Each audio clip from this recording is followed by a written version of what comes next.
In the twilight of Earth's golden age, humanity finds itself on the precipice of extinction.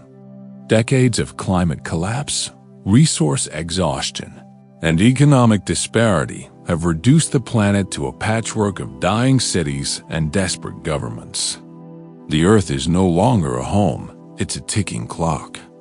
Out of this looming catastrophe arises a single, audacious plan: the colonization of Niflheim, a frozen, distant world that orbits a pale, dying star. Niflheim is brutal. The temperatures are extreme. The native ecosystem is enigmatic and, at times, hostile, but it represents hope, a canvas for rebirth. In order to tame this ice-covered frontier, humanity sends its most capable minds and bodies. Among them is a man named Mickey Barnes.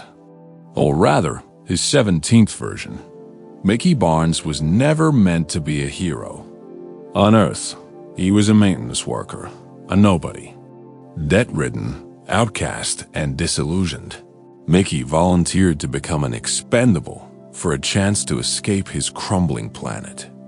Expendables are a terrifying innovation of future science.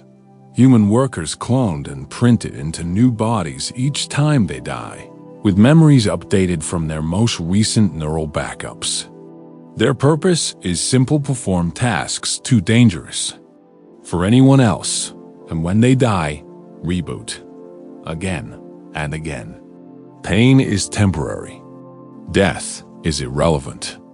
Until it isn't, Mickey 17 has died 16 times already. Each death has etched a deeper crack into his psyche. The promise that he would retain his sense of self, that he would remain Mickey, is now in question. Every version feels a little different, a little less whole. His body is new, but his soul, if it still exists, feels fragmented. And beneath that surface-level disorientation grows something darker: dread. Mickey begins to fear not just death, but replacement.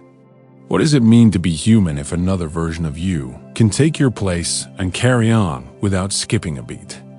During a routine mission on Niflheim's surface, Mickey 17 is sent to capture a native life form, colloquially called a creeper.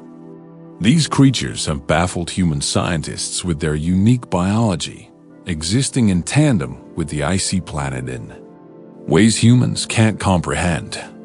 But something goes wrong. The mission collapses literally.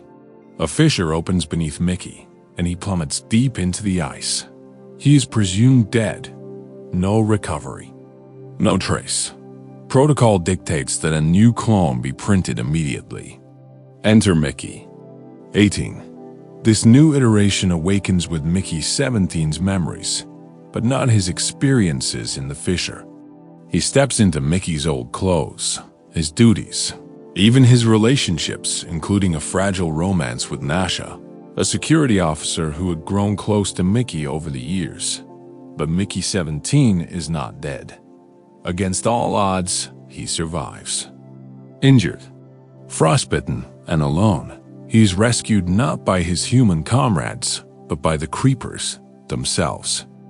They do not speak, at least not in ways humans understand, but they do communicate. And over time, Mickey 17 begins to realize that these creatures are not primitive beasts. They are intelligent, ancient, symbiotic with the planet in ways that challenge everything humanity thought it knew about alien life. Mickey 17's time among them reshapes him. He begins to grasp the arrogance of human colonization. The creepers are not obstacles. They are guardians. And they've been watching the humans, closely cataloging their technology, their violence, their endless duplications. When Mickey 17 returns to the colony, he expects confusion, perhaps relief. Instead, he's met with dread. Two Mickeys cannot exist at once. The bioethical protocols are clear. There must only be one. The very existence of two functioning, sentient versions is a crisis, a ticking time bomb. To the colony's governor, Kenneth Marshall, this is not a moral dilemma. It's a contamination that must be corrected. Mickey 17 and Mickey 18 make a fragile agreement to alternate duties and maintain the illusion of singularity. But the cracks quickly widen. Mickey 18 is not like his predecessor, where 17 is introspective and growing increasingly aware of the colony's moral failures. 18 is pragmatic, ruthless, and loyal to the chain of command. He begins maneuvering politically, sowing distrust about his counterpart. What was once a quiet cooperation becomes an ideological war, a battle for identity, not just survival. Mickey 17, with knowledge gained from the Creepers, tries to warn the colony about the danger of escalating hostilities. The Creepers want Zoko, one of their young, who was captured during the initial mission and held for study. The longer the humans refuse to return him, the closer the planet comes to retaliating. Nasha, torn between duty and her affection for the Mickey she once knew, becomes the emotional axis of the story. She sees the difference between the two Mickeys, one who has grown more human, more compassionate, and one who has become a mirror of the system that created him. Her internal conflict mirrors the colony's own tension should it continue the path of technological dominance or begin to understand and coexist with this alien world. As political pressure mounts, the colony prepares for war, both internally and against the planet itself. Marshall, consumed by paranoia and control, plans to destroy both Mickeys to restore order. But Mickey 18, in a rare flash of clarity, sees that the real threat isn't Mickey 17. It's the colony's refusal to evolve in a violent uprising. Mickey 18 kills Marshall, sacrificing himself in the process to protect the colony and Zoko. His death is not a redemption arc, but an acknowledgement. He was made in the image of a system that could no longer be allowed to exist.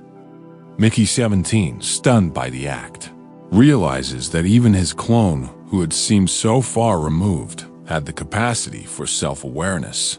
For sacrifice. With the colony leaderless and the Creepers poised for retaliation, Mickey 17 steps forward. He returns Zoko to his people and opens negotiations. Not as a representative of humanity's power, but as a broken, flawed man asking for peace. The Creepers, recognizing in him something different, agree. The Expendable program is dismantled. The cloning machine is shut down. The colony begins again, not as conquerors, but as guests. Nasha takes over leadership, and under her guidance, the first human-alien alliance is formed on Niflheim. Through her influence, new policies are drafted, ones that prioritize empathy, sustainability, and cross-species respect.